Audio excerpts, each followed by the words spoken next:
Tonight, you don't have to do anything. You don't have to fix anything or solve anything or become anyone different than who you already are. There is nowhere you need to get to before you're allowed to rest. You've arrived already just by lying down, just by being here at the end of another long day. So let your shoulders drop a little. Let the weight of your head sink fully into the pillow.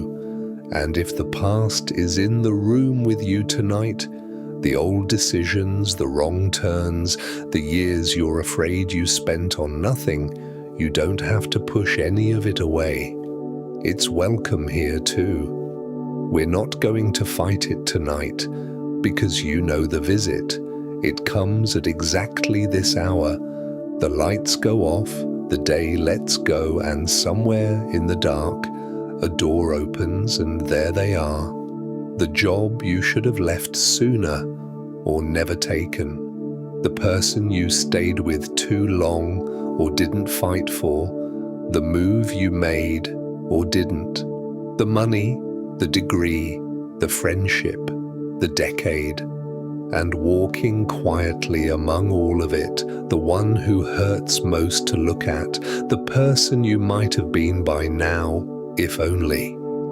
If only you'd chosen differently, started earlier, known better, been braver. Your mind stands you in front of that imagined life like a window. You can't stop pressing your face against, and it hands down its old verdict one more time. Wasted. You wasted it. I want to say something back to that verdict right at the start, and then we'll spend the whole night letting it come true slowly, gently, at whatever speed your heart can take it in. Here it is. Nothing that made you was wasted, not the wrong turns, not the lost years, not the versions of you that had to be worn out and outgrown to get you here. You are lying in this bed tonight, made out of every single thing you think you squandered and made well. The verdict was wrong. Not because your past was secretly perfect. It wasn't. Nobody's is. Because waste is the one thing a lived life can't actually do. That's what tonight is for. Not to argue you into pretending the hard years didn't hurt. They did. And that stays true. Just to walk back through it all with kinder eyes, to understand why the mind keeps prosecuting a case that closed years ago, and to let the whole weight of it, the regret, the what-ifs, the person you didn't become, grow lighter and lighter until there's nothing left to hold and you can finally rest. If this is the kind of quiet you come here for, you're always welcome to stay a while and to come back on the nights you need a softer place to land. But you don't need to do anything with that right now. Right now, there's only this. The dark room, the sound of my voice, and a past that's about to become much easier to lie down beside. Let's start by really looking at the visitor. Because the past that comes at night is a particular creature, and it doesn't fight fair. Notice, first, what it shows you. It never brings the whole archive. It brings the greatest hits of regret, the same 8 or 10 scenes, worn smooth with replaying. The conversation where you said yes, when everything in you meant no. The afternoon you signed the papers or didn't. The years in that job, that town, that relationship, compressed by memory into one grey smear labelled lost time. And it has a genius for the almost, the opportunity you were one email away from, the person you nearly became, the fork in the road where the other path is always sunlit. Have you noticed that? In the mind's gallery, the road not taken has perfect weather. No storms ever fall on the life you didn't live. And notice when it comes. Not at noon, when you're competent and busy and the evidence of your actual life is all around you. It waits for the dark, when you're tired and defenseless and there's nothing to contradict it. And then it unrolls its verdicts. You should be further along by now. Everyone else your age has. You had your chance, and you. It talks like that, in half-finished sentences that land like whole ones, and you lie there taking it, because some part of you believes that taking it is honest. That the 2 a.m. prosecutor is the one telling you the truth at last, and the daytime self is just too distracted to face it. But here's the first thing to hold on to tonight. The night prosecutor is not your most honest self. It's your most tired one. We know what fatigue does to a mind. It narrows it, darkens it, strips out proportion and context and mercy. The exact faculties you'd need to judge a life fairly. Nobody would let a starving, exhausted judge rule on anything that mattered. Yet every night, courts like this one convene in millions of dark bedrooms, staffed entirely by the depleted, handing down life sentences before dawn. Whatever your past actually deserves, and we'll get there, it deserves better than this court. So tonight, we're going to do something different with the old scenes. Not bar the door. The past doesn't stop visiting because it's told to. We're going to let it in. All of it, the smeared years and the sunlit other roads and the person you might have been. And instead of standing trial one more time, we're going to walk through it slowly, like someone walking a field at dusk rather than a courtroom. Same ground, entirely different footing. Because there's a question underneath all of this that almost never gets asked at 2 a.m., and it changes everything once it's asked properly. The verdict says, wasted. But wasted according to what? What exactly would a life have to look like for none of it to be wasted? Every step efficient, every year converted cleanly into progress, every choice correct on the first try, no detours, no dead ends, no time spent a year becoming instead of achieving. That's not a life. That's a spreadsheet. No one has ever lived one, and you wouldn't want to meet the person who had. The standard your night court measures you against has never once been met by any human being, and a standard no one can meet isn't a standard, it's a stick.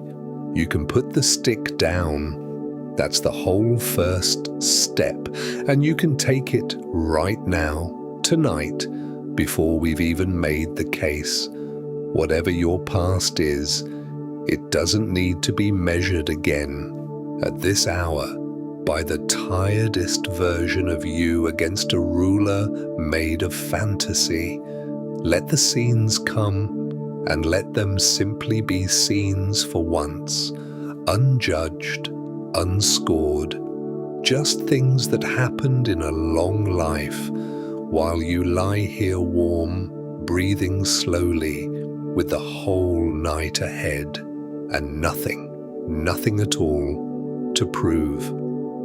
Now, let's take the word itself apart, gently. Wasted. It's a strong word, and your mind uses it with such confidence. But look at what it actually claims. To waste something is to spend it and receive nothing. The coin dropped down the drain, the meal cooked and thrown away untouched. For the verdict to be true, those years, that relationship, that wrong road would have to have given you nothing back, left no trace, built nothing, taught nothing, passed through you like water through a pipe and gone. Is that true? Be honest now, not kind, honest.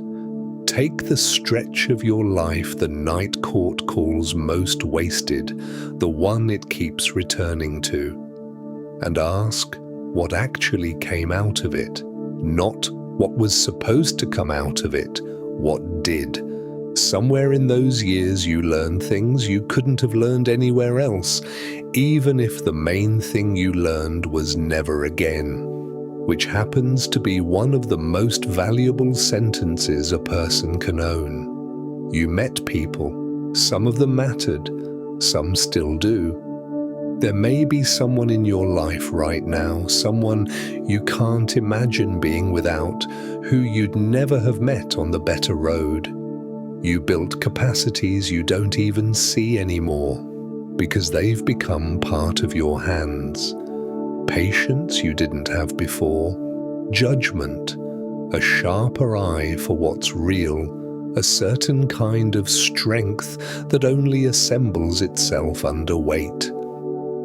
And you found out things about yourself, what you can survive, what you actually want, who you are when the plan fails that no smooth road ever teaches anyone. That's not nothing. That was never nothing.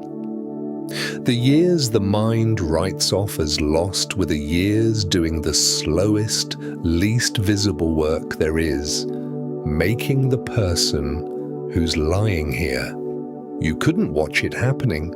Nobody can. It's like watching a tree thicken. But it happened. The proof is that the person who walked into that so-called wasted time and the person who walked out of it are not the same person, and the difference between them is what those years produced. Time that changes you was not wasted. It was spent. Yes, spent and wasted are different words, and the night court has been swapping them for years and hoping you wouldn't check. And here's the deeper thing, the thing the verdict can never account for. Everything in your life that you'd call good right now, every person you love, everything you're proud of, every small daily comfort of the life you actually have, is downstream of the whole past. All of it. Not just the wise choices, the whole tangled thing. Change one so-called wasted year, and you unravel the thread that led you, turn by turn, to whatever you'd now fight to keep. The years you regret are load-bearing. They're holding up the parts you love. You can't pull them out of the story and keep the story. There is no version of you that skipped the hard chapters and still arrived at your particular life, your particular people, this particular Tuesday night with its particular bed. The road you're ashamed of is the only road that comes here. I'm not asking you to be grateful for the painful parts. That can come later or never. Forced gratitude is just another performance, and you're off duty. I'm only asking the verdict to meet the evidence. Wasted means nothing came back, but you came back. Changed, carrying skills and scars and people and self-knowledge, and every bit of it is in the room tonight, woven into the person doing the regretting. The case for waste falls apart the moment anyone looks at what the money actually bought. So when the old scene plays again tonight, the grey years, the wrong turn, you might meet it with a quieter, truer sentence than the old verdict. Not "it was all worth it." You don't have to go that far. Maybe you never will. Just, it all became something, because it did. It became you. And whatever the night court thinks of you at this hour, you are not nothing. And so the years that made you were not nothing, and the arithmetic of waste has never once, in all its confident retellings, actually added up. An old newspaper man, a century and more ago, wrote that whenever his work felt useless, whenever nothing he did seemed to land, he would go and watch a stonecutter at work.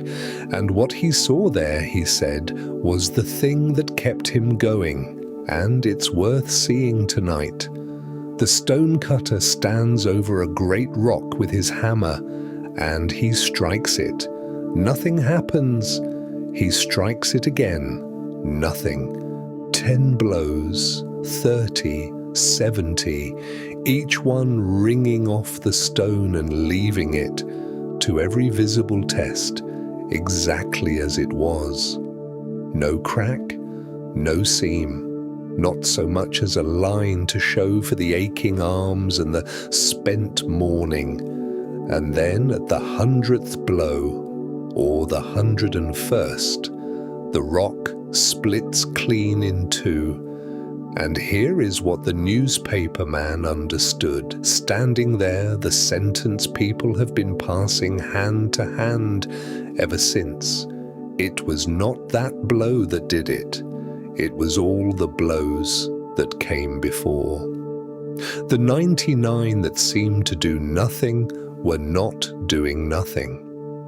Every one of them was traveling into the stone, finding the hidden grain, spreading the invisible web of fractures that no eye could see and no single strike could make. And the last blow was only last. It inherited everything. The split belongs to all of them equally, most of all to the ones that looked like waste.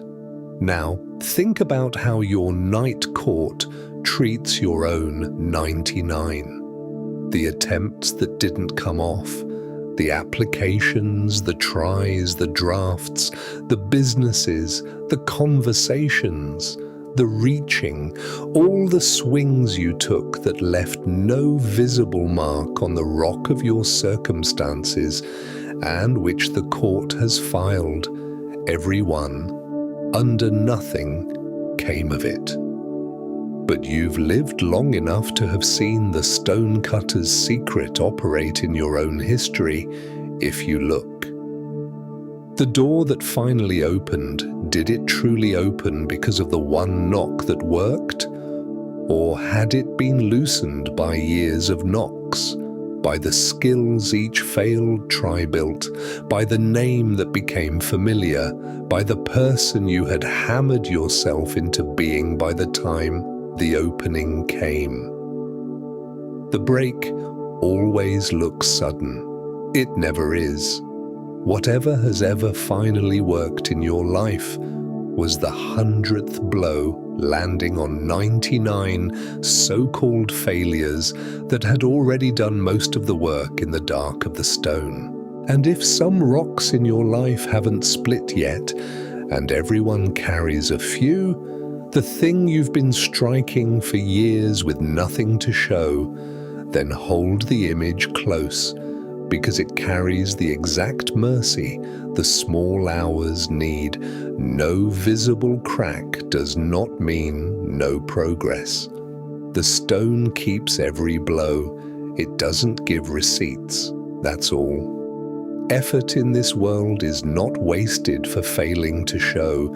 It accumulates in hidden grains, in you, and in the circumstances themselves, and the tries you're most ashamed of are in there right now, part of the web, waiting to be inherited by some future blow that will get all the credit. The court calls them your failures. The stonecutter would call them your progress, and he's the one who knows how rocks actually break. So tonight, let the swings you took stop counting against you. Count them the other way, the way the tired man with a hammer counts at the end of the day, not by what split, but by what he put into the stone. You put years in. They're all still in there. Nothing rang off and vanished. Nothing ever does. And the arms that did all that striking have more than earned what you're doing with them right now, which is resting them, at last, in the dark, while the stone remembers every blow. Come with me somewhere for a moment. It's the oldest place I know for understanding this. And it's just a forest floor. Any forest, any autumn. The leaves come down in the millions, a whole summer's work of light catching, finished and falling. Branches drop, whole trees sometimes after a storm or just after enough years lean and crack and lie down full length in the ferns. And if you stood there and thought like the night court thinks, you'd call it catastrophe. Look at the waste. All that growing, all that reaching, ended up on the ground. But stay a while. Kneel down and look at what the ground actually is. That soft, dark, deep soil the whole forest stands in. The thing every living tree is rooted in and fed by is made entirely of everything that ever fell. The leaves of 100 autumns, the branches that broke, the trees that came down. All of it taken apart slowly in the dark by rain and time and small patient lives and turned into the exact thing the next growth needs. A forest floor is not a graveyard of failures. It's a pantry. Nothing that falls in a forest is lost. It changes jobs. Yesterday's canopy becomes tomorrow's soil, and the tallest tree standing is standing in the accumulated substance of everything that didn't stay standing. There is no such thing as waste in a forest. The concept doesn't exist there. It only exists in ledgers, and forests don't keep ledgers, and neither, it turns out, does a life, because you are much more like the forest than the spreadsheet. Look at your own dark ground. The relationship that fell, years of it, whole seasons of your heart, came down like a tree, and then, slowly, in the dark, it broke down into things you couldn't see it becoming, into knowing what love isn't, which is most of knowing what it is, into tenderness for other people's ruins, into the standards that later let something better take root. The job that went nowhere rotted down into skills and alliances and a hard, clear sense of what you'll never accept again. The failed attempt, the abandoned plan, the version of you that didn't survive, all of it fell and none of it left. It's under everything. It's what you're growing out of this very year. Whatever is currently green in your life has its roots in exactly that old, dark material and is drawing on it tonight. This is the real answer to the sunlit road not taken, by the way, that imagined other life has no soil. It's all canopy and no ground, a picture of a forest with nothing underneath it. It never lost anything, so it never composted anything, so it's growing out of nothing. which is why it can only exist as a picture. Real lives, like real forests, are built downward first. The depth of your ground is the story of your losses and the richness of it too. People who've never had a year they regret have thin soil. You've met them. Nothing much can root there. You are not behind them. You're deeper. So tonight, when the mind walks you past the fallen things again, the flattened years, the toppled plans, try seeing the floor of a forest instead of the floor of a courtroom. Same fallen wood, different truth about it. Everything down there is mid-transformation, being slowly changed into ground you'll stand on in years you haven't met yet. The process doesn't need your supervision. It's been running your whole life. It's running tonight. It doesn't even need your belief. Forests decompose the fallen and feed the standing, whether or not anyone kneels down to check. Nothing that falls is finished. Nothing that fell in you is finished either.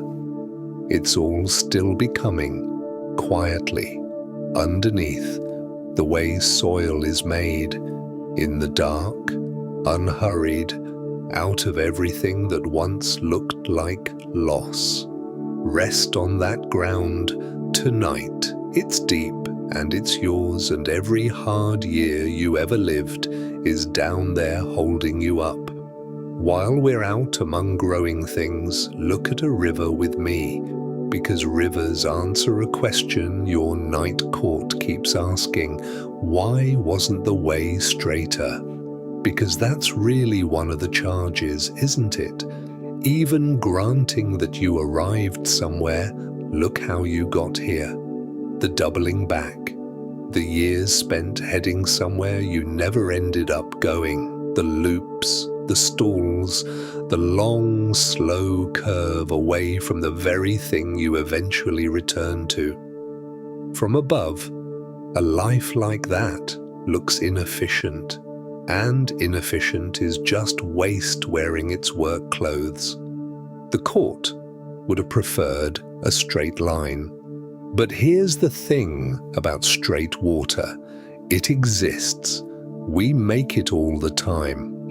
It's called a canal, and if you've ever walked beside one, you know exactly what it feels like. Efficient, geometrical, and dead. Water moved from one place to another with nothing happening on the way. No pools, no shallows, no life along the banks to speak of, because life along a waterway lives in the bends. That's not poetry. It's just how rivers work. A real river meanders, always, every one of them. Not because rivers are foolish, but because that's what water moving through real country does.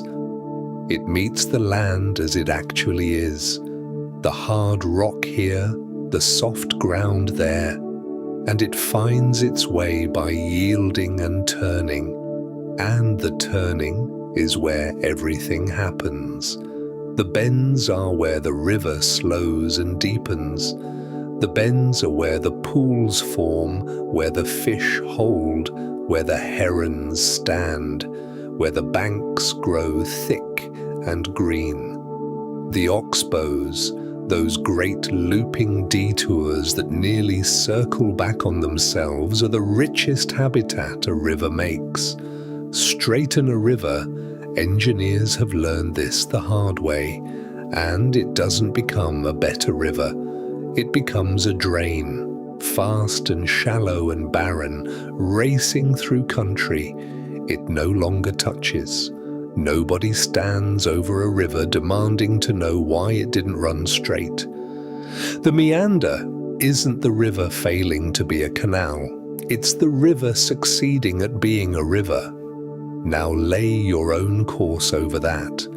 The years the court calls detours look at them again with river eyes. The job that curved you away from the plan, a bend.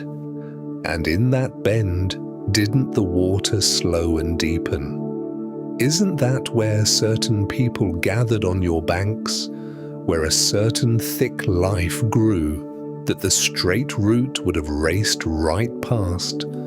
The relationship that looped you nearly back to where you started, the Oxbow years, the court's least favorite exhibit, were also, be honest, some of your densest habitat, the most feeling, the most learning, the most life per mile of anywhere on your whole length. You didn't fail to be efficient. You succeeded at being alive. Alive things move through real country, and real country is uneven, and the only honest response to uneven country is the curve. And notice, the river doesn't carry its bends as regret, it carries them as shape. The meander is the river. Take the bends away, and you haven't improved it. You've deleted it, and put a ditch where it was. Same with you. The straightened version of your life, the one the court keeps designing, the efficient one that went directly from intention to achievement with no wandering, that isn't a better you. It's a canal where a river used to be. Nothing would live along it. The people who gather on your banks now, drawn by the depth the slow bends made, wouldn't be there. You wouldn't want to drink from it, and you certainly couldn't rest beside it, and rest tonight is the whole business. So let the course be the course. All water reaches the sea, the wandering rivers and the hurried ones alike, and the wandering ones arrive having watered more country, carried more life, and been at every bend along the way more worth walking beside. You're one of those. Every curve the court reads as error, the land reads as generosity. Flow the way you flowed. It made you deep in places. Deep is where the stillness lives, and you can sink into some of it now. Now, let's stand at the window the mind loves most and really look through it this time. The other life. The one where you chose differently. It's so vivid, isn't it? You can see whole rooms of it. The career further along, the house, the health, the confidence of that other you, moving through days that fit. The mind renders it in such detail that it feels less like imagination and more like surveillance, as if somewhere the better life is actually running, and you're just locked out of it. Here's what the window really is, though. It's not a view, it's a painting, and you painted it, and you painted it with one very particular brush. You gave that life all of your hoped-for gains and none of the costs. Check and see. In the other life, the bold career move succeeded. It didn't crush you with 3 years of failure first, though it easily might have. The person you didn't choose stayed wonderful forever.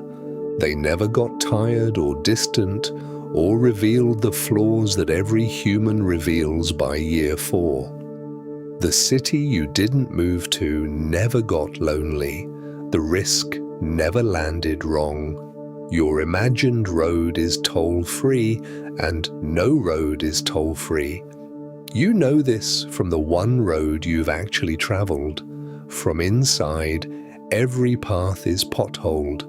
Every choice bills you eventually. Everything real costs. The only life that doesn't is a life nobody's living. If you had taken the other road, you would not now be that radiant figure in the window.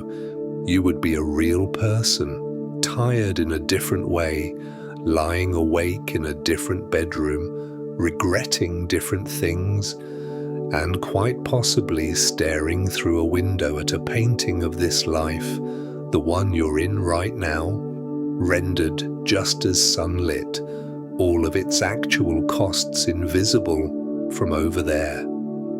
The grass isn't greener on the other side. The grass is greener where you can't see the bills.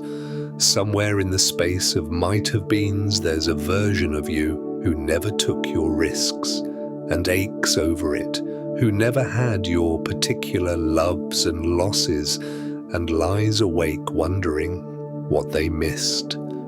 The window works in both directions. It's paintings all the way through, and there's something else, quieter, underneath.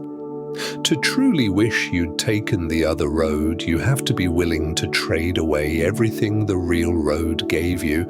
And I mean everything, because that's how roads work. They're package deals. The people. Whoever you love most tonight came to you down this exact path, through the wrong job, the failed plan, the years you delete. Delete them, and you delete the meeting, the friendship, the child, the dog asleep down the hall, the precise texture of the life that, whatever its aches, is yours and is real and has good in it that no painting has. When the mind says, "I'd give anything to have chosen differently," it never means anything. Ask it, would you give them? And feel how fast the trade collapses. You wouldn't. Almost no one would. Which means that beneath all the regret, a deeper vote has already been cast, quietly, in favor of the life you actually have. The Night Court never mentions that vote. It's worth remembering it was cast, and that you're the one who cast it, and that you cast it again every time you love what's actually here. So let the window be a painting tonight. You can even leave it hanging. It's allowed to stay on the wall. Some people keep theirs forever and just stop mistaking it for a door. Glance at it if it calls you. Notice the flat, perfect light that no real day has ever had, and then come back to the room you're in. The real one, the one with weight and warmth and breath in it, with people attached to it, with tomorrow connected to it.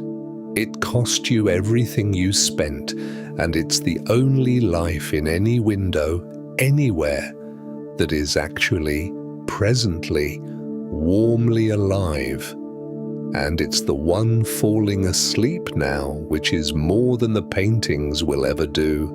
There's a person we should talk about now, because most of the Night Court's cases are really prosecutions of just one defendant, and it isn't quite you. It's the younger you, the one who made the choices. Look at how the trial works. Present-day you holding everything you now know, how the job turned out, who that person really was, what the market did, where the years went, walks back into the past and stands over your younger self at the moment of decision, waving the verdict. How could you not see it? But the younger you couldn't see it.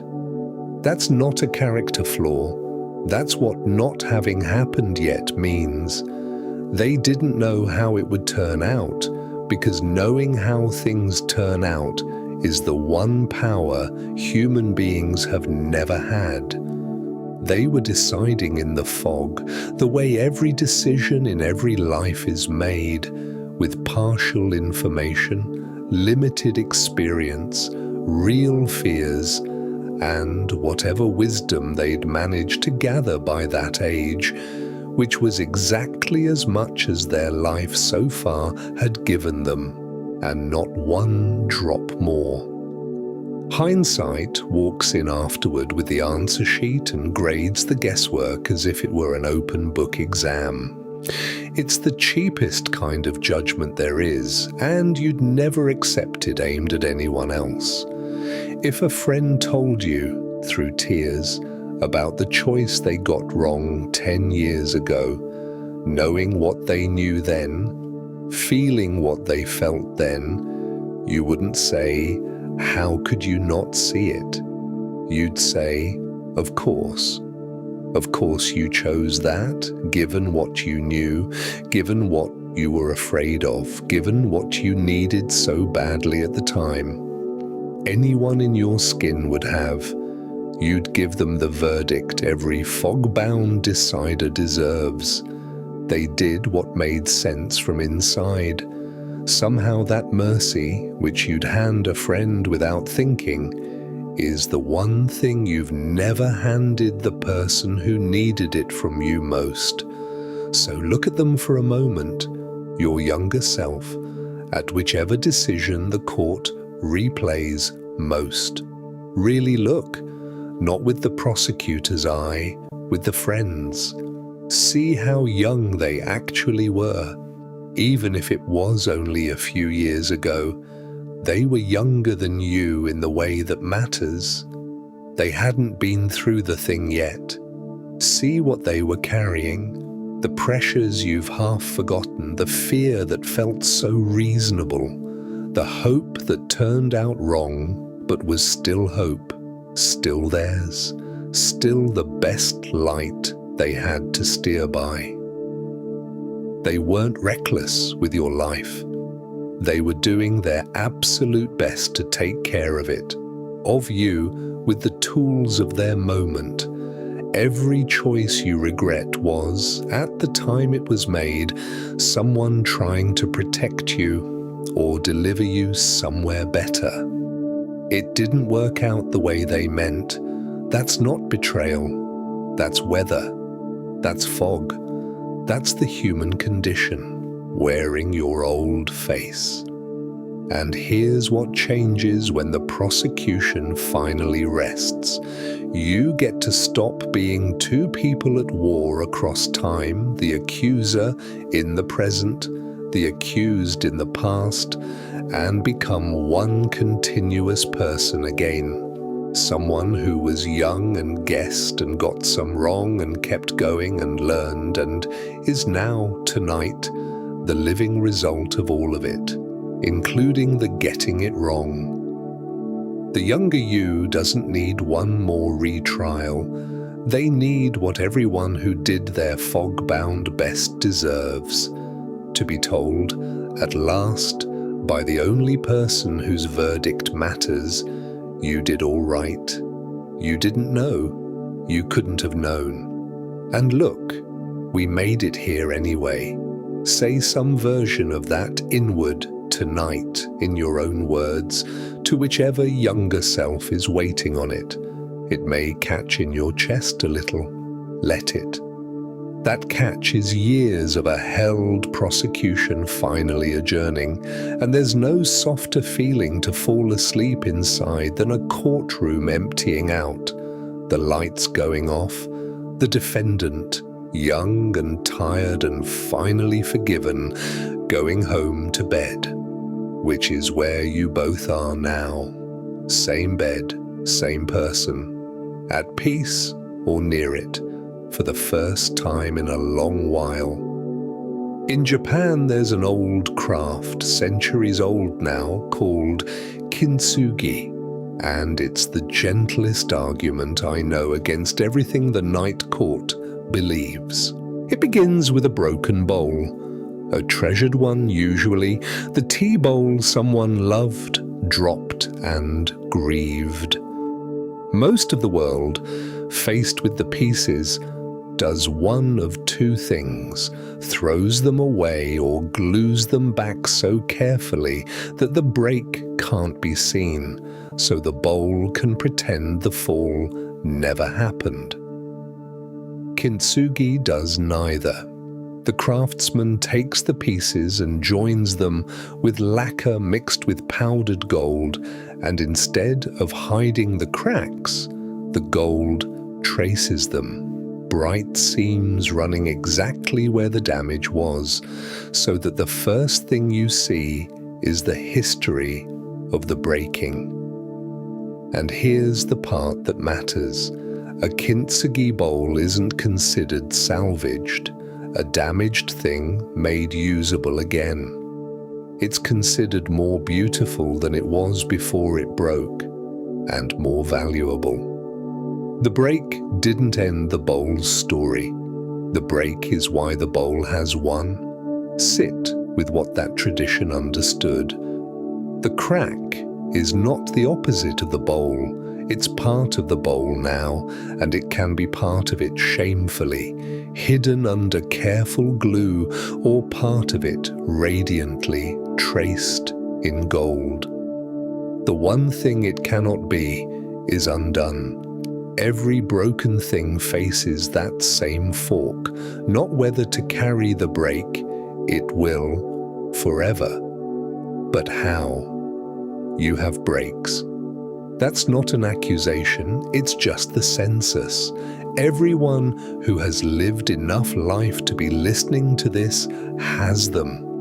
The year everything came apart, the failure that rearranged you, the ending you didn't choose, and you've likely spent real energy on the careful glue approach, presenting a surface where the cracks don't show, holding the story so nobody, sometimes not even you, has to look at the seams. It's exhausting, isn't it? Hidden repairs have to be maintained. You have to keep standing at certain angles. The gold way is the restful way, and this is the thing nobody tells you. It takes less strength, not more.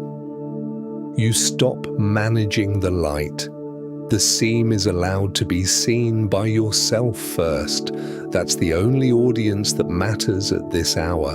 And the moment it's allowed, it stops being a fault line you guard and becomes simply part of the shape of you. Structure, even. Kintsugi joints, they say, are stronger than the original clay. You may have noticed the same. You are strangest and strongest exactly along your repairs. The places you broke and remade are where your realest wisdom lives, your realest kindness. Nobody was ever made deep by their unbroken parts. And think about what the gold does to time. An unbroken bowl has one date, the day it was made. A kintsugi bowl holds its whole history visibly, the making, the breaking, the remaking, and is loved specifically for that, for being a thing that went through time and shows it. Your night court wants you to have one date too, some imagined day you should have arrived finished, and it reads every crack as distance from that. But you were never meant to be a bowl with one date. You're the other kind. The kind whose value is the story, whose gold went in along the worst lines, whose repairs are the most interesting thing about you and the most honest. So tonight, when the mind runs its fingers over the old breaks again, and it will, that's what minds do with breaks. Let it find gold there instead of guilt. Same cracks, same history. Nothing denied. The bowl really did fall. It really did shatter. That grief was real and stays real. But the piecing back together also really happened. You did that slowly, over years, with whatever you had. You did that, and you're doing it still. The seams prove it. Run a kind attention along them once, the way a thumb traces a gold line, and then set the bowl of yourself down, gently, on the shelf of this bed, whole in the only way that was ever available, which is the beautiful way, and let it rest. Here's a strange gift hidden inside the very ache that's keeping you up, and once you see it, regret never feels quite the same again. The sting of an old mistake is made of exactly one ingredient, the difference between who made the choice and who's remembering it. Think about it. The reason that old decision looks so clearly wrong to you now is that you now see clearly. The reason you can spot the red flags from a decade away is that you learn to read them. The reason you'd never handle it that way today is that today's you handles things differently, better, with judgment that had to be built and was built at least partly out of that exact mistake. Regret is what growth feels like when it looks over its shoulder. If you had learned nothing, changed nothing, become no one new, the old choice would still look fine to you. It would still be exactly what you do. The fact that it makes you wince is the proof, the certificate, that the person doing the wincing has traveled a long way from the person who did the choosing. So the sharper the regret, the greater the distance.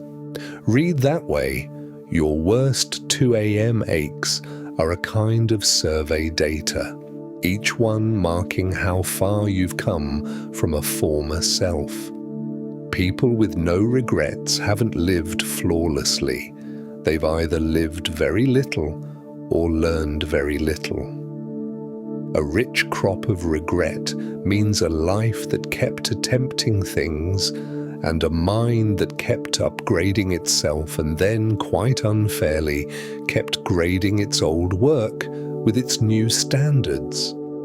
The wince you feel is your current wisdom brushing against your former innocence.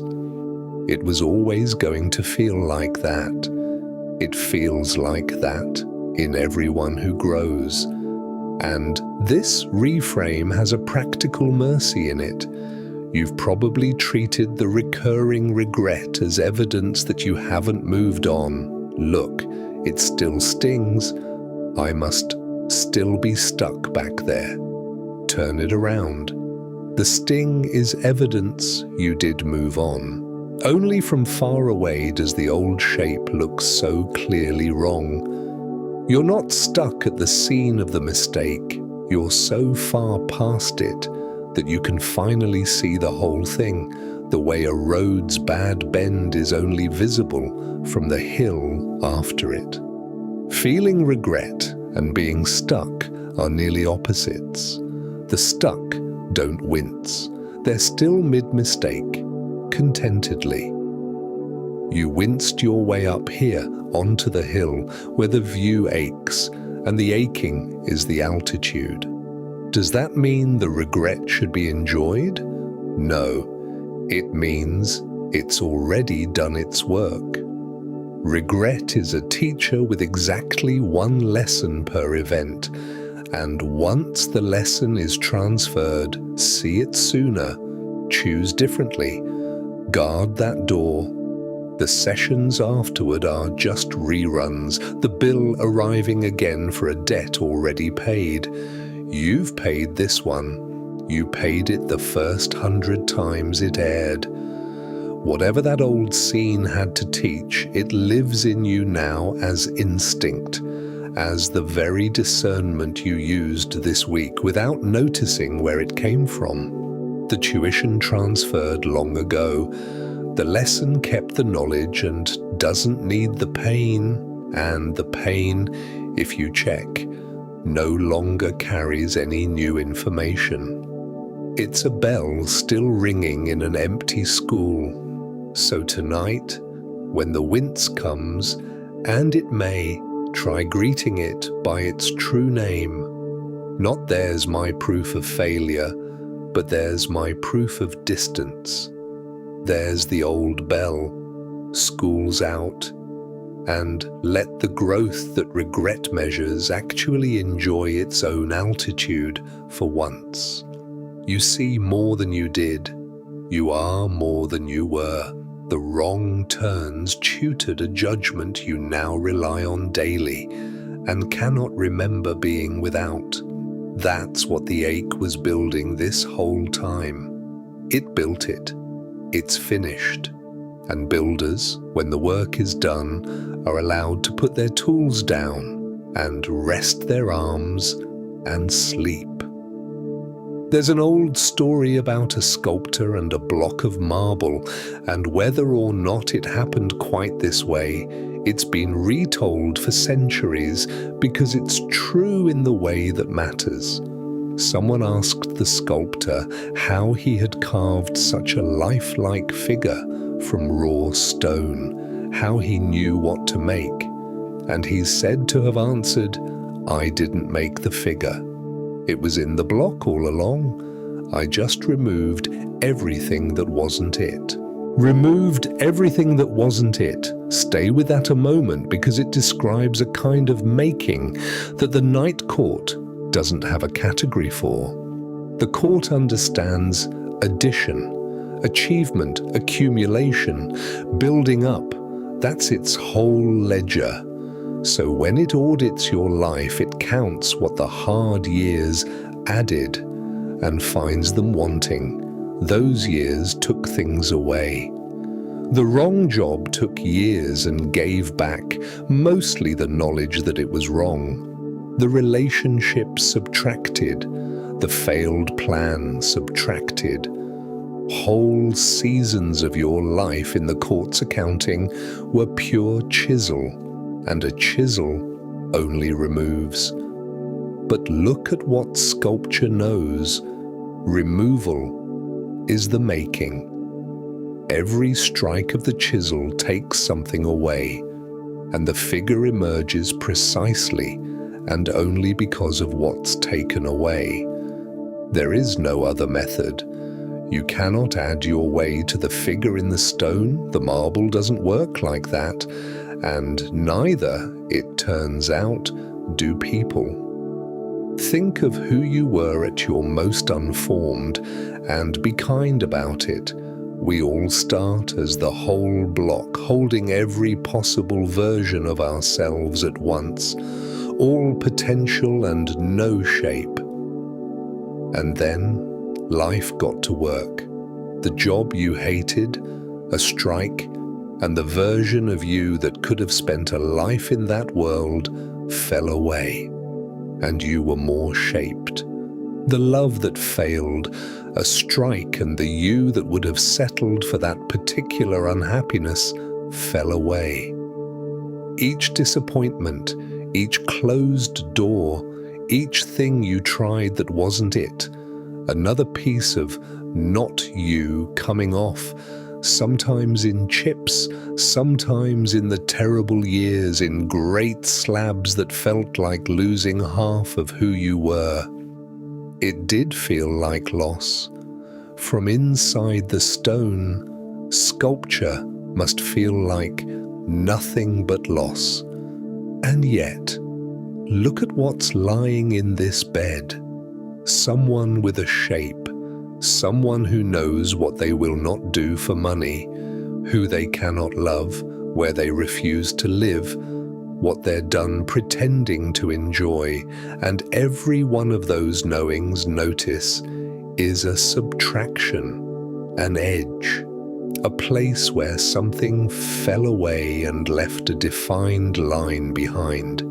You are more distinctly yourself tonight than you have ever been, and almost none of that definition came from your victories.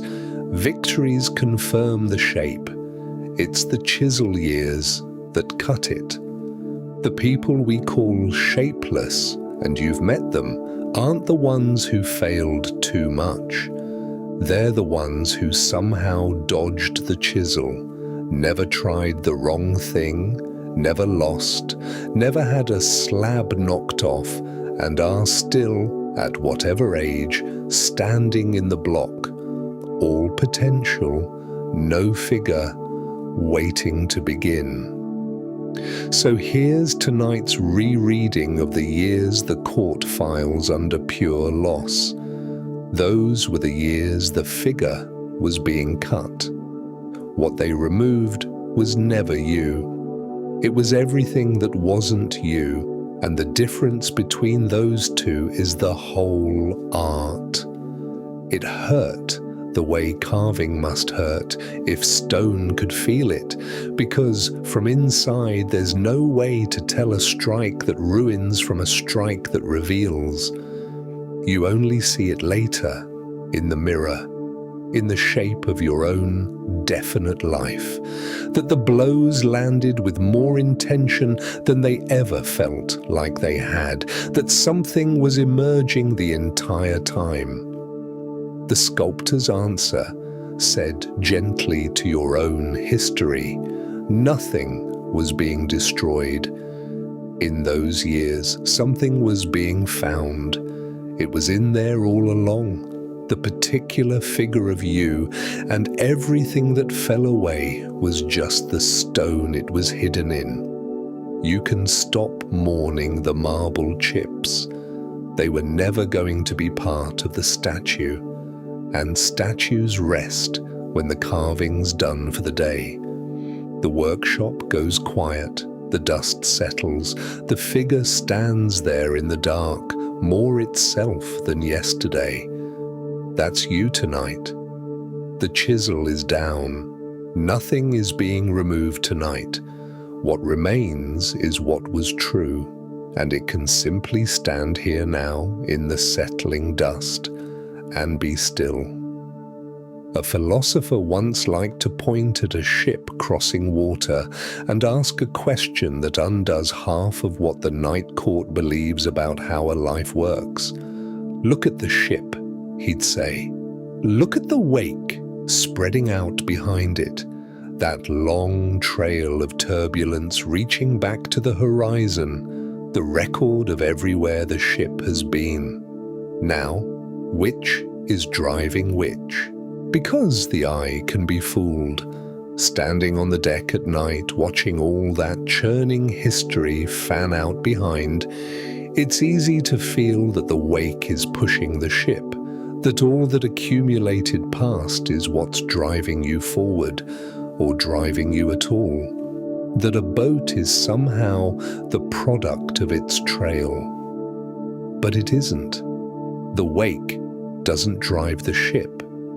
The ship makes the wake, moment by moment at the exact line where its bow meets new water, and everything behind that line is just the spreading, softening record of where the living edge has already been.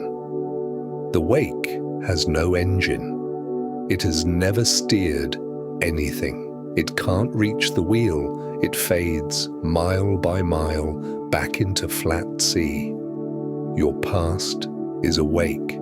It's enormous, and it's yours. And on dark nights, it glitters behind you all the way to the horizon, and it feels causal, feels like the thing that made you, and is still making you, still setting your course, still determining what you can become. But it has no engine. Every decision you have ever regretted is back there in the churn, and not one of them is steering tonight. The steering happens where it has only ever happened, at the bow, at the front edge, at the line where you meet the next new water, which is always only now. This breath is the bow. Tomorrow morning is the bow. The past is not up here with its hands on anything. It's behind, doing what wakes do, which is spread and settle and quietly flatten back into the sea it came from. Feel how much that changes the weight of things. The Night Court's whole authority rests on the idea that the past is still operative, that the old wrong turns are still turning you, that you are, in some final way, what your wake says. But you're not the wake. You never were. You're the ship, the moving, present, engine-bearing thing, and the proof is simple. You can steer tonight, tomorrow, in ways your past never voted on. People do it constantly. They turn gently or sharply at 40, at 60, at any hour. And the wake just follows the new course the way wakes do, obedient, trailing, historical. Nothing back there can veto the wheel. Nothing back there has ever touched the wheel. That doesn't erase the past, and it isn't meant to. The wake is real. You really did pass through those waters. The record is true, and it stays. But there's all the difference in the world between a record and a rudder. Your history describes you. It doesn't drive you. It tells where you've been with perfect accuracy and has no say at all, none, in where you go. Those are different offices, and the past holds only the first one, and it holds it well, and it should be allowed to keep it back there, glittering, getting smoother by the mile. So tonight, if the mind climbs to the stern again to stare at the churn, let it look for a minute. Wakes are genuinely something to see, and then walk it gently back to the bow. Feel the actual front edge of your life. This pillow, this breath, this small dark hour making its little seam of new water. That's where you live. That's the only place you've ever lived. And the sea ahead, notice, is unmarked. No wake on it, no verdicts written in it. Flat, open, dark, and completely unwritten. All the way to every horizon you have left. The ship rests at night too, engines low, drifting easy. But it rests facing forward. Rest that way now.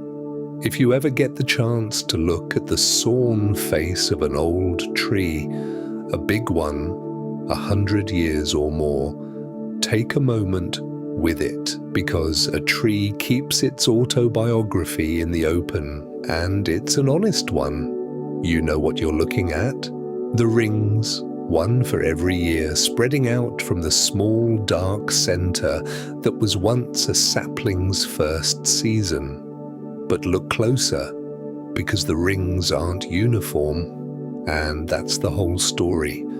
Some are wide and generous, years of good rain and long light, when growing was easy, and the tree put on wood like wealth. And some are thin as a pencil line pressed tight together. The drought years, the hard winters, the year of the fire, you can still see as a dark scar folded deep in the grain. The seasons when the tree grew almost nothing at all, when the entire year's work was simply staying alive. Now, here's what matters. Find the thin rings with your finger. The tree does not hide them. It can't, and it wouldn't.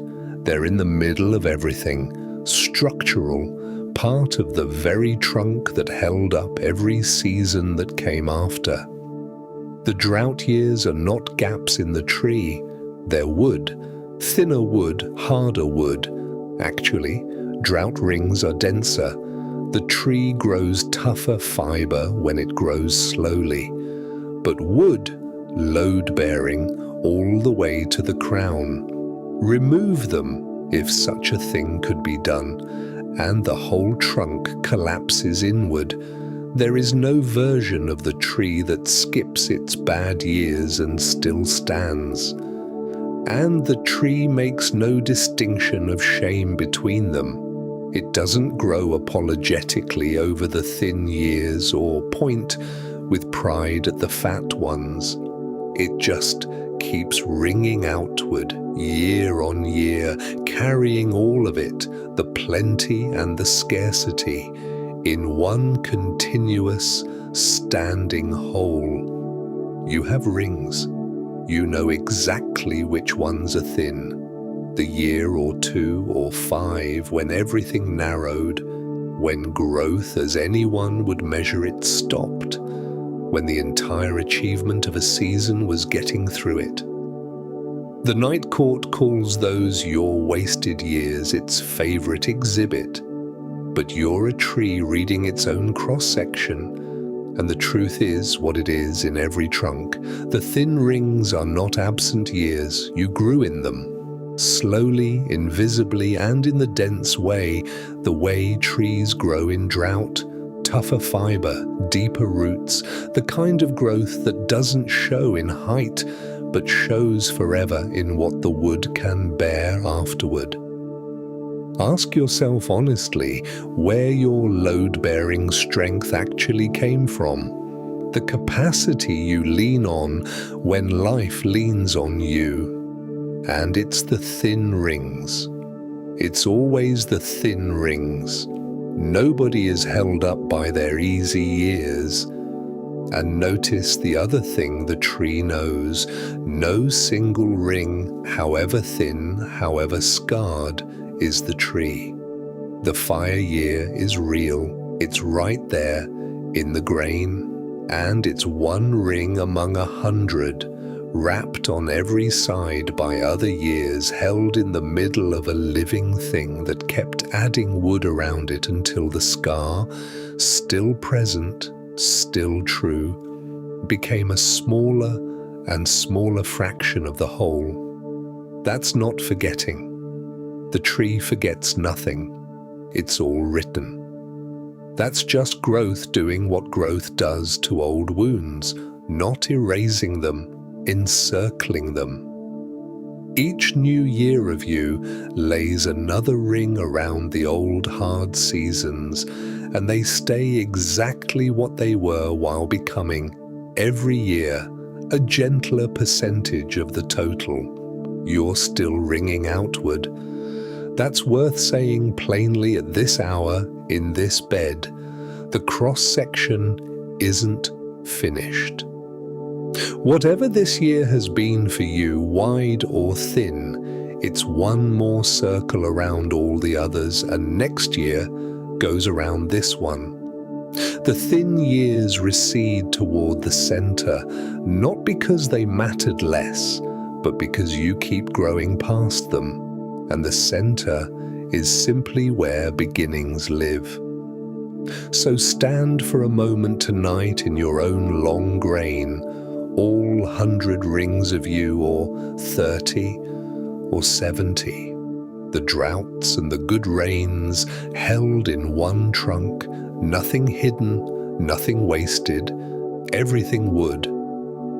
That's what a life looks like from inside when it's honest.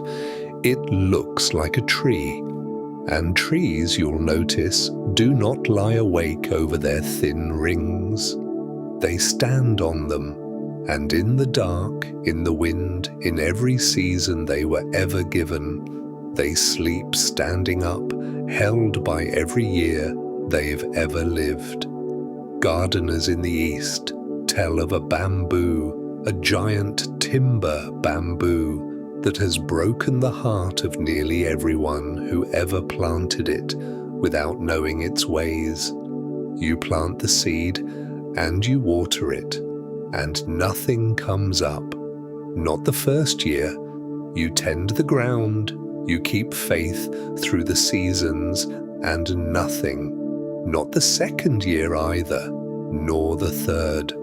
Whole years of watering bare soil, with neighbors beginning to look at you kindly, the way people look at someone tending an empty patch of dirt. And then, in its season, the shoot appears, and what happens next sounds like a tall tale, but is simply what this plant does. It can grow the height of a house in a matter of weeks. People say you can almost watch it move. And the question everyone asks about those first silent years is the night court's favorite question, word for word. Was all that time wasted? Years of nothing. Years with no visible return on any of the care poured in. But you already know the answer because you know how the trick works. The bamboo wasn't idle underground. All those quiet years, it was doing the only work that could make the later height possible. It was growing root. A vast, dense, patient system of it, spreading wide and anchoring deep, moving through the dark soil in every direction, building the foundation that would one day have to hold up a stalk taller than a house and feed a growth rate that would snap any shallow-rooted thing in half. The plant that shoots up in weeks is not performing a miracle. It's spending years of invisible savings. Nothing about those silent seasons was empty. They were the whole story, happening where nobody could see it, least of all the gardener with the watering can and the aching faith. Now walk back through your own silent years, the stretches your court calls the nothing years, when your life showed no growth anyone could measure. No promotions, no milestones, no visible motion, just you getting through, tending ground that showed nothing back. And ask what was actually happening in the dark down there, because something always is. People are not idle underground either. In those years you were building root, the endurance you now take for granted, the interior life that deepened because it had nowhere else to grow, the slow-formed convictions about what matters that you couldn't have articulated then and now steer by daily. Some of the most important structures in you, the ones bearing the most weight tonight, were laid down entirely in seasons that produced nothing you could have photographed. That's not a consolation story. It's just how foundations work. The deeper they need to go, the longer the surface stays bare. And notice what this says about the timing of your life, because the bamboo's calendar holds a quiet mercy. The years of root and the weeks of height were never in competition. They were one process with two speeds, and the slow part had to come first, had to take as long as it took, because the fast part was going to stand on it. When growth finally came, it came at a pace that would have been impossible, literally unsupportable, without every one of the invisible years beneath it. You may have lived this already, a stretch where things suddenly moved, where you rose to something quickly and people called it sudden, and only you knew how many silent years the suddenness was standing on. Or that rising may still be ahead of you, its roots going down right now. This season, this very year that feels like nothing. From inside, root years and wasted years are indistinguishable. That's the hard truth of it. But they are not the same thing, and the difference announces itself only later, always later, in the season of the shoot. So tonight, for the bare dirt years, past ones and any present ones too, they were not empty, because nothing showed. Showing was never their job. And whatever height your life has reached or will reach, it stands on exactly those seasons, the way every tall thing stands on its hidden half. The watering was never wasted. It was all going somewhere. It was going down. There's a line from a Danish philosopher written in his journal almost 2 centuries ago that people have been underlining ever since because it names the exact trap you're lying in tonight. Life, he wrote, can only be understood backwards, but it must be lived forwards. 2 short sentences and the whole night court is built on ignoring the second one. Understanding looks backward, that's true, and the mind loves that direction. Everything back there holds still. Everything back there can be studied. But here's what the line really means, if you follow it home. Since you can only understand backwards and you must keep living forwards, you are never at any given moment standing at the end of the explanation. There's always more road ahead, and the road ahead keeps changing what the road behind means. The understanding you have tonight of your own past is not the final reading. It's tonight's reading made from tonight's vantage, and every year you live redrafts it. You've already watched this happen. Somewhere in your history there's a disaster that later revealed itself as a door, a rejection that aimed you, an ending that made room. At the time, its meaning felt finished and terrible. Then more life arrived, and the same event, unchanged in every fact, changed in meaning, because meaning isn't stored in the event. It's drawn from the whole shape of the story so far, and the story kept going. The chapter that read as pure loss in the year it happened reads differently now that later chapters exist. And here's the point the night court cannot survive. Later chapters are still coming. The years you currently file under waste are sitting in the middle of an unfinished book, and the mind is grading them as though the book were done and their meaning sealed. It isn't. Some of what you regret most has simply not yet met the chapter that reframes it.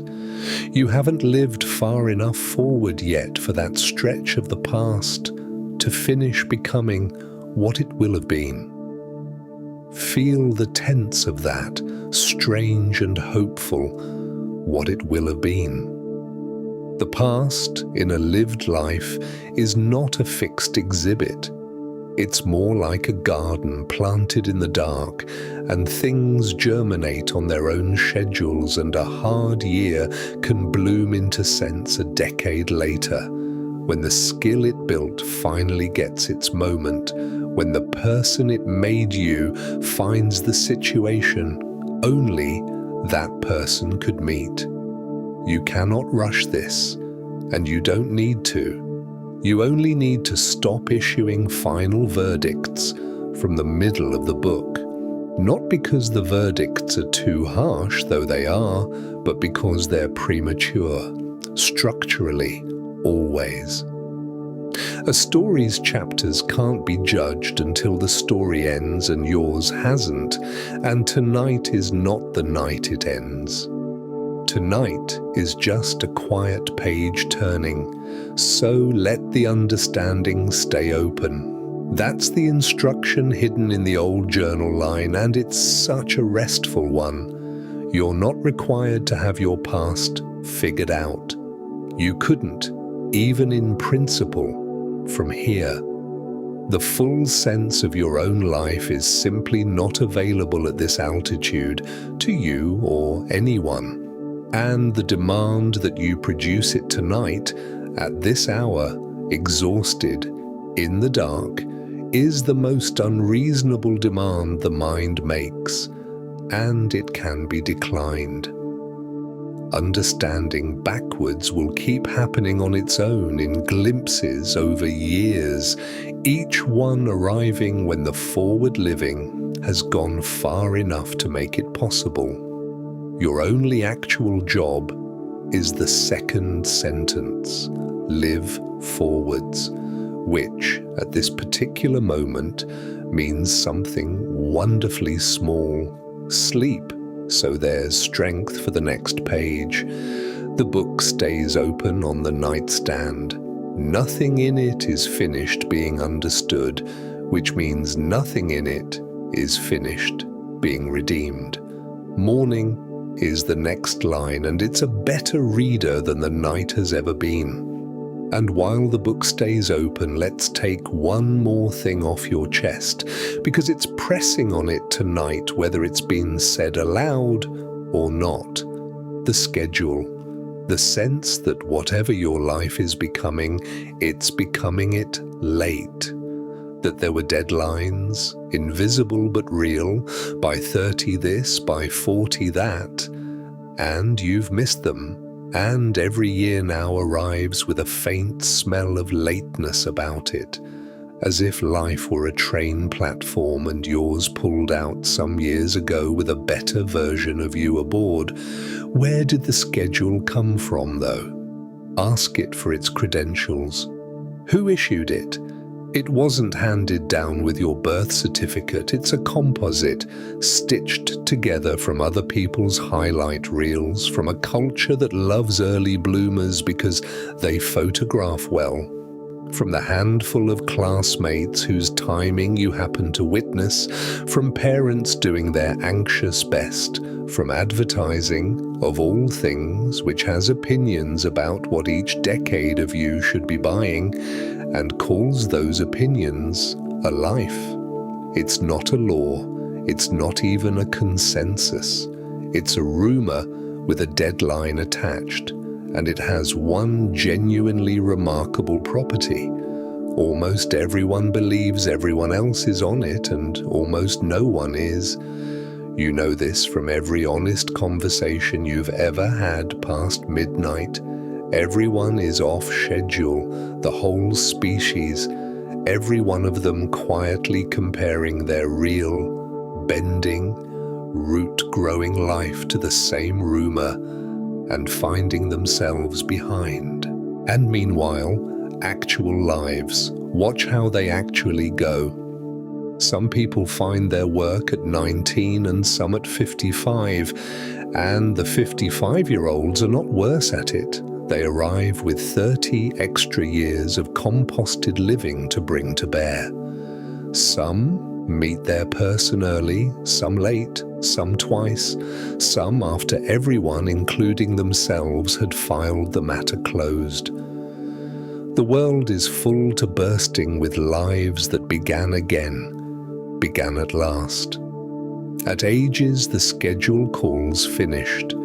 People who wrote their first book with grey hair, learned to paint after retirement, started over in a new country, a new trade, a new self, at hours of life when the rumor says the kitchen is closed. The kitchen is not closed. It was never a kitchen. It's a garden, and gardens don't take orders from clocks. Things bloom in it when their season comes, and the seasons are not assigned by age. They're assigned by readiness, by root, by all those years underground we just walked through.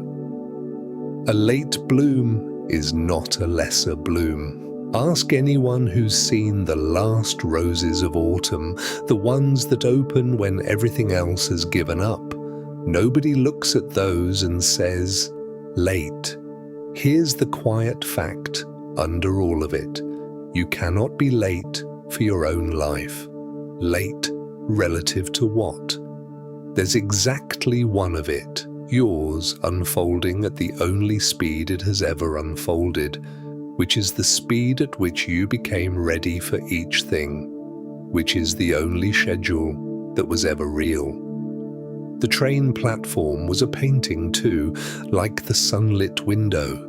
Notice how the mind keeps building them. There is no train. There's just you on your actual ground, in your actual season, with roots at whatever depth your winters actually drove them, and whatever is meant to grow from that ground next has not missed its moment, because its moment is defined as when it comes. You couldn't have bloomed earlier. If you could have, you would have. That's not resignation, that's botany. So retire the schedule tonight. It was never yours. Give it back to the rumor mill it came from. You are not behind. You are not late.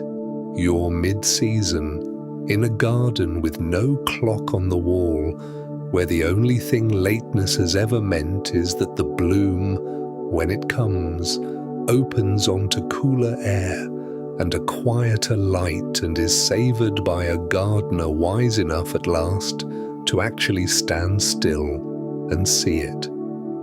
Let's do a different kind of accounting now.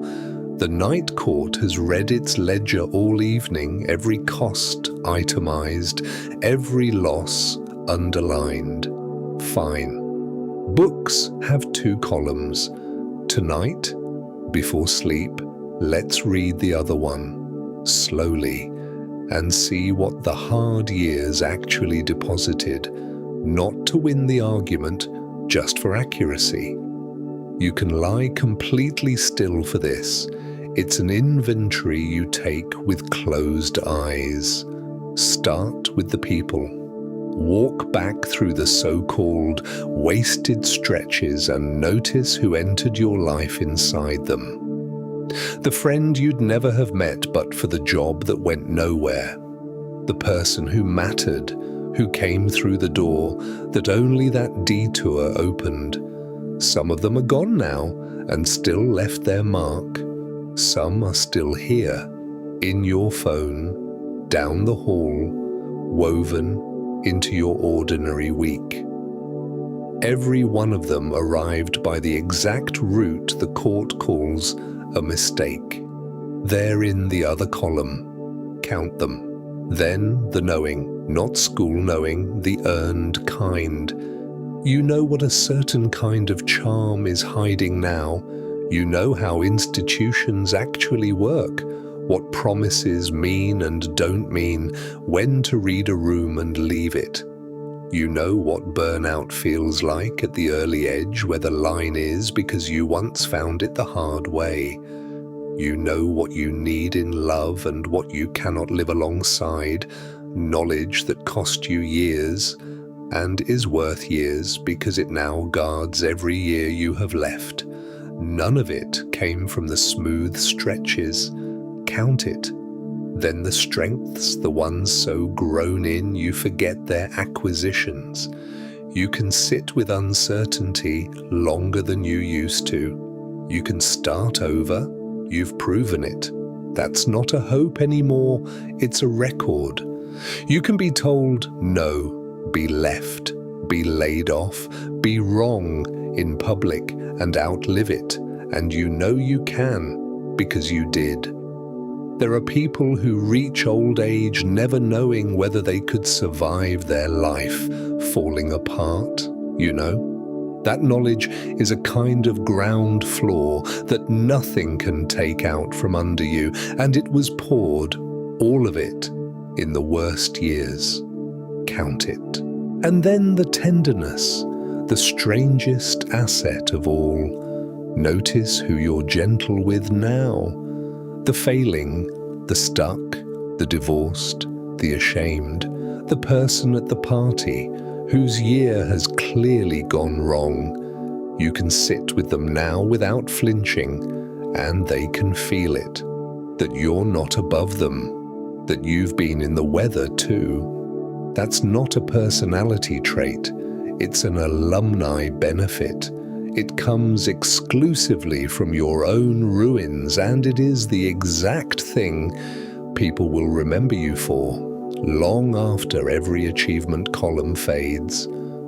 The wasted years made you someone safe to be broken around. Count that twice. Now hold the whole second column up, just for a moment, next to the first. The costs were real. We've never once denied them tonight. But look at the yield. People, knowing, strength, ground floor, tenderness, the entire load-bearing architecture of who you are, and every line of it traceable to seasons the court wrote off entirely.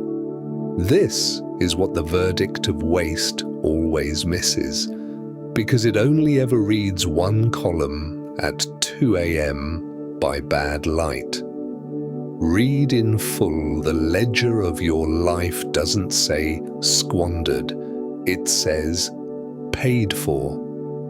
Everything real in you was paid for, and the currency was those years, and the purchase is lying here, breathing, warm, irreplaceable. You don't have to hold the numbers. The inventory files itself, it always did. It's called who you've become. Just fall asleep, if you like, somewhere in the second column, among the people and the knowing and the earned soft strength, all of it yours, all of it bought and delivered, none of it, not one line of it, wasted. Before the ledger closes for the night, there's one more witness the court never calls, and their testimony changes everything. Your younger self, not as defendant this time, as visitor. Pick one, whichever comes, you at 19, at 25, you in the middle of the worst year, the one lying awake in a different bed, a different decade, sick with wanting their life to work out. And now do the strange, tender thing. Let them see this. Tonight. This room, this bed, this life as it actually stands. Walk them through it, the way you'd walk someone through a house. Show them the ordinary things you no longer see. That you made it out of the situation that was swallowing them. They don't know that yet. You get to be the one to tell them that the thing they're terrified will never happen, or terrified will, resolved somehow into this, into a real life with real people in it. Show them who's in your life now. They haven't met these people. Imagine that. Some of the faces most precious to you would be strangers to them, gifts still wrapped. Show them what you know now, what you can do now, what no longer frightens you. Show them the smallness of things that were mountains to them, and yes, be honest, the mountains they never saw coming too. But show them the whole thing standing, inhabited, warm on a cold night, and watch their face, because here's what the night court has kept from you. Some of what you now call ordinary, even disappointing, is a younger you's answered prayer, and you're living in it without noticing, the way you can live in a beautiful town and stop seeing it. That job that merely pays the bills, there was a year you'd have wept for it. The person asleep in your life somewhere, or the friend who calls, or the quiet of your own settled company, a younger you ached toward exactly this, and couldn't be sure it was coming. Even your griefs would astonish them, not because grief is enviable, but because of what it implies. You loved things enough to grieve them. They're still hoping, back there, to have things worth that much. You are, right now, tonight, in this bed you're so hard on, the living proof that their story went on, that it grew, that the person they were trying so blindly to become actually got here and is real enough to be tired. Gratitude by time travel, someone might call it, but it's simpler than that. It's just perspective, returning from the only direction the night court never looks. Backward at yourself with younger eyes instead of forward at yourself with imaginary ones. The court's whole method, remember, is to measure you against the sunlit person you might have been. But the person you might have been is a painting. And the person you were is real, and the real one, if they could stand in this doorway tonight, would not see waste. They'd see arrival. They'd see the roof that got built over all their uncertainty. They'd see, walking their own future house in the dark, that the watering came to something after all, and they might touch the ordinary kitchen table like a relic, and you'd suddenly remember what it cost to get that table and who you were when you couldn't imagine owning anything so calm. You don't owe the imagined self anything. It never existed. But the younger real one, maybe you owe them this: to occasionally see what they'd see, to let their astonishment interrupt your accounting once in a while. Tonight, for instance, because a life that would make your own younger self quietly weep with relief cannot also be a wasted one. Both things can't be true, and only one of those witnesses was ever real. Let them look one more minute, then let them go back gently to their own hard year. They have watering to do. They'll be all right. You're the proof. And you stay here in the answered part of the story, under the roof, at the calm table in the warm dark they were hoping toward the whole time. And now the softest thing tonight asks of you, and the hardest, and they're the same thing. Somewhere under all the arguments, the ledgers and forests and gold seams, there's a plainer matter waiting, and it can only be settled in one place, and you're lying in it. Forgiveness, yours for you. Because let's say every reframe tonight is true, and they are, the years composted into ground, the regret measures your growth, the verdict was premature. There can still be a stubborn ember underneath that says, quietly, even so, I should have known. Even so, I hurt people. Even so, I hurt myself, and someone has to answer for it. And as long as that ember is tended, the court can always reconvene, because the court was never really about the evidence. It was about the sentence. Some part of you decided long ago that what happened requires ongoing punishment and volunteered for the job and has been serving it faithfully in installments at roughly this hour for years. So let's talk about the sentence plainly, like two people at the end of a long day. How long is it? Seriously, ask.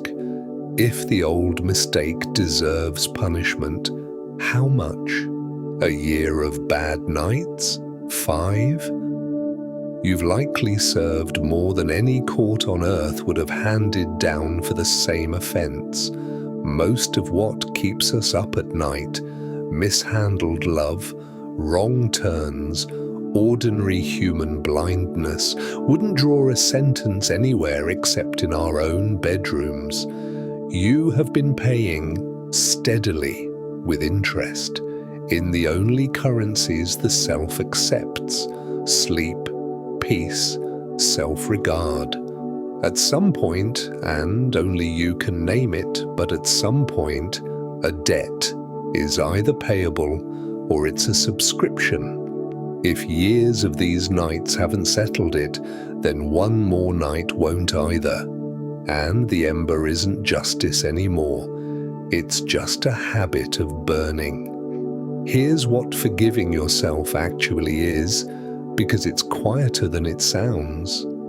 It isn't declaring the thing fine. It wasn't fine. That's why it's needed forgiving. It isn't forgetting you won't, and the lesson should stay anyway. It's simpler and more administrative than that. It's the decision to stop charging interest, to mark the account in your own hand paid. Not because the arithmetic finally worked out. Forgiveness is precisely what you do when the arithmetic never works out, but because you're the only creditor and the debtor is you. And you've watched this person, this you, carry it long enough.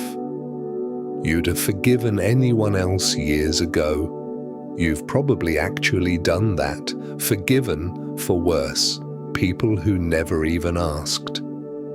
The only debtor still in your books is the one who's been making payments the longest. So tonight, if you're ready, and only if, this is never owed on a schedule, you might say the quiet administrative sentence inwardly in your own words. Something like, enough. I was young or scared or blind in the way everyone is blind, and it cost what it cost. And I've carried it, and I'm setting it down now. I forgive you.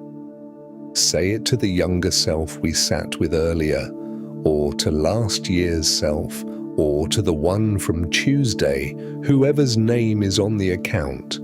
It may feel thin the first time, like words.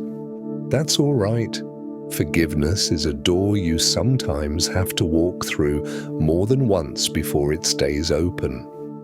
But something in the chest knows the difference between another night of interest and the sound of a ledger closing, and you may feel it, a kind of exhale that goes deeper than breath, the body getting the memo the heart just sent. And if you're not ready, then tonight you're not ready, and that too is met with kindness here.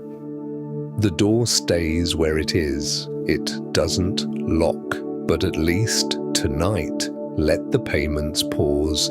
Even unforgiven debts can rest overnight. Even courts in session close at this hour. No interest accrues while you sleep. That's the rule in this bed now. Whatever's unsettled can stay gently unsettled until morning, and you, debtor and creditor and tired judge, all in one warm body, can lie down in the middle of your own mercy, or at least in its doorway, and rest. There's one last thing to know about your past, and it may be the most restful fact of the whole night. The past is the one part of your life that is finally completely safe. Think about what that means. Everything back there is done being decided. No more harm can come to it. The years you grieve can't get worse. The mistakes can't be repeated back there. The losses have finished losing. Whatever the past cost you, it has been paid in full, and nothing that happens tomorrow, nothing you do or fail to do for the rest of your life, can reach back and take anything further from it. The good back there is sealed in too. This is the part the night court never mentions. Every sweet thing that ever happened to you is held in the past like an insect in amber. The summers, the laughter in particular kitchens, the people at their best, the versions of you that were happy and didn't fully know it, untouchable now. unlosable. The past isn't just where your wounds live. It's the vault where everything that ever went right is kept beyond the reach of change, and it asks nothing of you, truly nothing. The past has no needs. It doesn't need to be managed, guarded, revised, or even understood tonight. We establish that understanding arrives on its own schedule. It doesn't need you to stand watch over it. All the vigilance you've spent on it, the reviewing, the re-arguing, the patrolling of old ground, was care spent on the one thing in your life guaranteed not to move. Your future needs you rested. Your people need you present. Your body needs this sleep. The past, alone among everything you love and carry, needs nothing at all. It's the one dependent that's fully grown. You can stop checking on it. It will be exactly where you left it, holding everything, changing nothing, keeping the amber sealed, whether you visit tonight or not. So let it be what it actually is for a moment before we begin the walk down to sleep. Not a courtroom, not a museum of errors, something more like a vast, quiet countryside behind you at night. All of it. The forests that fell and fed the ground, the thin-ringed winters, the golden seams, the roads taken and the painted windows, the young deciders doing their best in the fog, lying still now, mile after mile of finished country under the same moon. No lights on anywhere back there, nothing moving, nothing wrong, everything held. It was a lot of country. It grew you the whole way through, and tonight it's doing the only thing the past ever really does when we stop dragging it forward, resting. It rests perfectly. It's had a lifetime of practice. You can rest in front of it. That's the arrangement. That's always been the arrangement. The past holds still so the living can lean back against it. Lean back now. All that finished country is at your back like a wall the weather can't get through. And everything unfinished, tomorrow, the next chapter, the person you're still becoming, is out ahead. Patient, not due tonight. Between the two in this thin, warm line of present where you actually live, there is nothing happening at all. Just a bed and breath and a body finally believing it's allowed to stop. Nothing was wasted. Nothing is in danger. Nothing is owed until morning. And even then only the next small page. The whole long story of you is safe tonight, every chapter of it, and its author is going to sleep. There's one more old teaching that belongs to tonight, and it comes from a forest monastery, from a teacher people crossed the world to sit with. He would hold up his drinking glass, a plain one, the glass he used every day, and say, "You see this glass? For me, this glass is already broken. I enjoy it. I drink from it. It holds my water admirably. When the light strikes it, it throws beautiful colors on the wall. Sometimes it rings when I tap it. But when the wind knocks it over or my elbow catches it and it shatters on the floor, I say, of course, because to me, it was broken from the beginning, and every moment with it, he said, every drink and every thrown color is exactly that, a moment with it, understood from the start as visiting rather than keeping. People hear the teaching and think it's about bracing for loss. It isn't. Look at what it actually did to the man's mornings. He enjoyed the glass more than anyone, not less, because he was never holding it against the future. The glass was free to be entirely what it was, bright, useful, ringing, passing, and he was free to love it without the clenched grip of trying to make a passing thing permanent. Already broken doesn't mean don't love it. It means love it as what it is, a guest. Now bring that home to the past you've been aching over, because underneath so much of the night court's grief, there's a single hidden assumption that the things you lost were supposed to be permanent, and their ending was therefore a malfunction, a theft, something that shouldn't have happened. The relationship shouldn't have ended. The good years shouldn't have closed. Youth, that particular door, that particular version of you, shouldn't have gone. Every shouldn't in that list is a claim that you'd been promised permanence, and the ache is the gap between that imagined promise and what actually happened. But no such promise was ever made, not to you, not to anyone, not once in the history of the world. Everything you have ever held, every person, every era of your life, every version of yourself, every good kitchen and golden summer, all of it came into your hands the way the glass came into the monk's, already passing, on loan from the start, guest and not possession.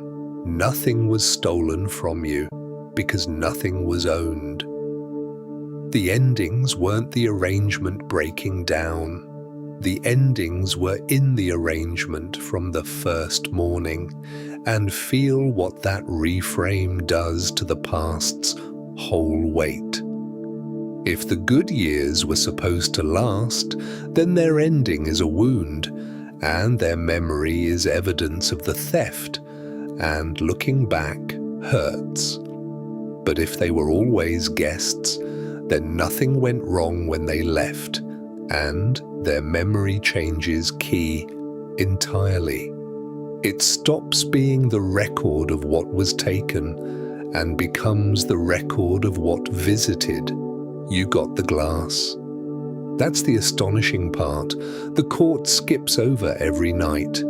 You actually got it. The love happened. The summers happened.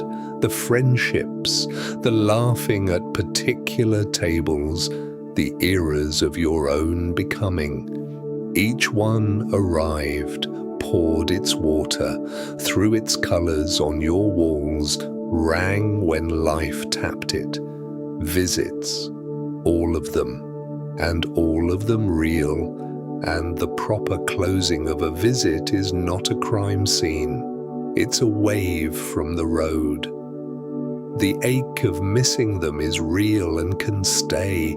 Ache is love, with nowhere present to land, but the injustice can go. There was no injustice.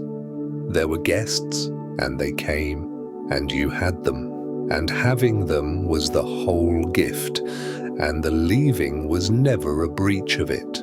So tonight, hold your own history the way the old man held his glass. Everything back there was already broken, which is to say, already precious, already temporary, already complete in every moment it lasted. You lost nothing that wasn't always leaving. You received everything that ever arrived.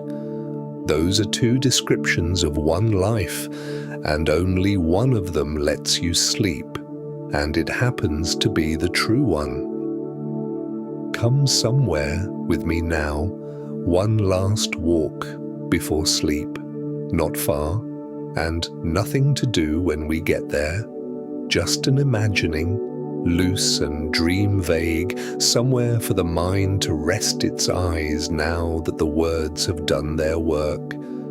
There's a garden, an old one, and it's night, there, warm at the edges.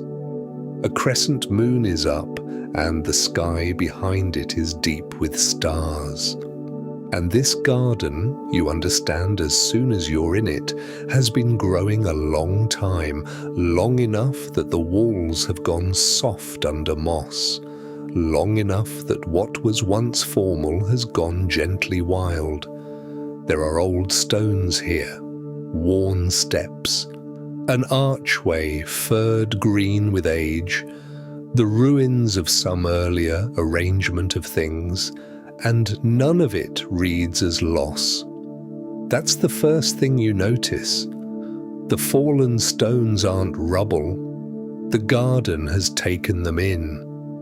Wisteria pours over the broken arch like it was planted for exactly that purpose. Flowers come up through the seams of the old paving, small and pale and glowing faintly, the way night flowers do. Whatever this place used to be, it didn't end. It became this. Walk it slowly. The path is soft, old leaves gone to ground, the forest floor smell of things becoming other things, that dark, sweet, fertile smell, the smell of nothing being wasted. Moss on the stones, lanterns somewhere ahead, a few low and warm, enough to walk by. And everything you pass has the same quality. If you look, history, held gently. A stone bridge over a slow stream, mended once, long ago. You can see the newer stones set in among the old, the repair grown over now, stronger where it was rebuilt, part of the beauty of the thing. The stream beneath it carrying the moon along its surface without spilling it, an enormous old tree at the garden's heart, and you know, standing under it, what's written inside that trunk every year it ever lived. The wide rings and the thin, all of it wood now, all of it holding up the crown that's holding the stars. Sit down there, at the foot of the old tree, on ground made of 100 autumns.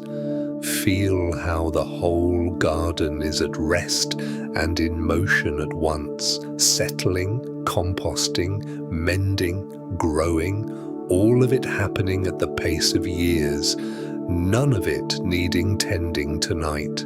This is what a past looks like when it's left in peace. This exact garden, everything that fell, feeding something, everything that broke, mended into the design, everything that ended, gone to ground and up again as something green. It was never a ruin. It was never wasted ground. It was always, the whole time, a garden mid-becoming, and it goes on becoming in the dark, beautifully, with no one watching, needing nothing from the sleeping house beyond its walls. And you can let it go now, the whole picture, let the lanterns and the moss and the old tree blur and soften, because the walk has done its work. Somewhere between the archway and the tree you stopped following words again.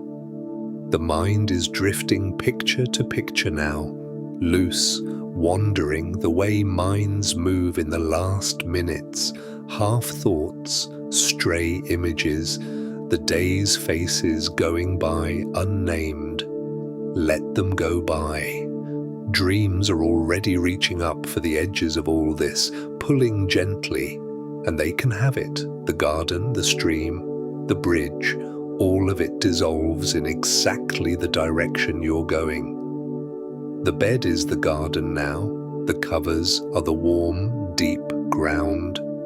The breath is the stream, slow and slower, carrying its little moon. And everything planted in you across every year you ever lived is down there in the dark, beneath you, safe, becoming, growing at the pace of years, while the gardener, at long last, at the end of a long day, in a long story that none of it wasted, lies down. And now, as the night settles in around you, let everything from tonight go soft at the edges. You don't need to remember any of it. The forest floor, the gold seams, the wake, the rings, the open book. They were never meant to be held on to. They were just company, a hand on the shoulder in the dark, something gentle to walk beside until sleep was ready to come. Let them dissolve now, the way you're letting everything else dissolve. Come back, one last time, to where we started. The verdict that was waiting in the dark when you lay down. Wasted. Notice where it is now. Maybe it's still in the room. Verdicts that old don't always leave in one night, but notice that it's quieter, further off, and that you're no longer holding your whole life up to it for grading. You understand the court now. You know it convenes tired and rules by fantasy, and you know what the evidence actually says, that the years became ground, that the ground grew you, that everything you'd call good tonight stands rooted in everything you thought you lost. There is nothing broken here. There never was. There's only a long, real, human life, mid-story, made of every season it ever passed through, resting now in the dark it has more than earned. So let's set it all down for the night, together, not forever, if forever is too much, just until morning. You don't have to resolve the past tonight. You don't have to finish understanding it. The book stays open. The later chapters are coming on their own. You don't have to win the old arguments or re-serve the old sentences or stand one more watch over country that holds perfectly still without you. You don't have to earn what you already paid for. You don't have to be the person you might have been. They were only ever a painting, and you don't have to be anything more tonight than what you are. A tired, warm, breathing person, made carefully out of every year you ever lived, lying safely in front of all of it. Let the past rest in you the way the garden rests. Everything settling, everything held. Feel your body again, heavy and carried, the bed taking all of it. Feel the breath, slow and unmanaged, going in and out on its own, the way it has through every chapter so far, faithful through all of them. There is only this, now, the dark room, the quiet, the soft weight of a finished day joining, very gently, the long, safe country of all the others. If my voice has helped quiet your mind tonight, then I'm so glad you're here, and I hope you'll come back on the nights you need a softer place to land. But there's nothing to do about that now. Now there's only sleep drawing closer, and you drifting gently toward it. So rest now. You've carried enough for long enough. The ledger is closed. The court is dark. The garden is growing without you. The wake is smoothing behind you, and the sea ahead is open and unwritten, and yours. There is nothing left to do tonight. There is nothing left to fix. There is no one you have to be. Just breathe and let go and sleep. You're safe. You're held. You're already home. Good night.